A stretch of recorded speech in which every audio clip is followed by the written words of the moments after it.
ஆசீர்வதித்து தாங்க. இப்பொழுது நடக்கிறதான இந்த ஆக்டிவிட்டியை தேவனுடைய கர்த்தர் ஆசீர்வதிங்க. பிள்ளைகள் மனப்பாடம் செய்து வந்த இந்த பழைய ஏற்பாட்டின் ஆகமங்களை ஒவ்வொரு புத்தகமாக அவர்கள் வரிசையாக அரேஞ்ச் பண்ணி அவருடைய வாழ்நாளிலே இது மறக்காதபடிக்கு இருக்க உதவி செய்ய தேவனுடைய கர்த்தர் தாமே குழந்தைகளை ஆசீர்வதிங்க. இயேசுவை கூட சொல்லிக்கிறோம் என்று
நன்றி. கலந்து கொண்ட எல்லாரையும் ஆண்டவர் ஆசீர்வதிப்பார்.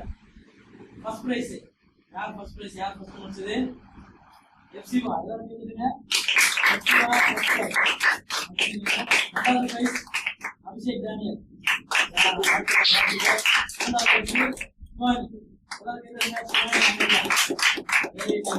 இதே போல மற்றவங்களும் வந்து கலந்துக்கணும். அடுத்த காம்படிஷன்ல எல்லாருமே வந்து என்ன பண்ணோம், வெற்றியாளரா வரணும். சரிங்களா? இப்போ எதை வச்சு நம்ம வெற்றியாளர் தீர்மானிச்சோம்? டைமிங் வச்சு. யார் ஃபர்ஸ்ட் முடிச்சாங்களோ அவங்க மிஸ்டேக் பண்ணாம இருந்தாங்க, அதனால ஃபர்ஸ்ட். செகண்டும் மிஸ்டேக் பண்ணாம இருந்தாங்க, அதனால செகண்ட். தேர்டும் மிஸ்டேக் பண்ணாம இருந்தாங்க, அதனால தேர்ட். சரிங்களா? அடுத்த வாட்டி நீங்களும் கலந்துக்கும் போது குயிக்கா முடிக்கணும், கரெக்டா முடிக்கணும். சரிங்களா? ஓகே, அடுத்த காம்படிஷன்ல சந்திப்போம். எல்லாரும் கேட்டதுங்க.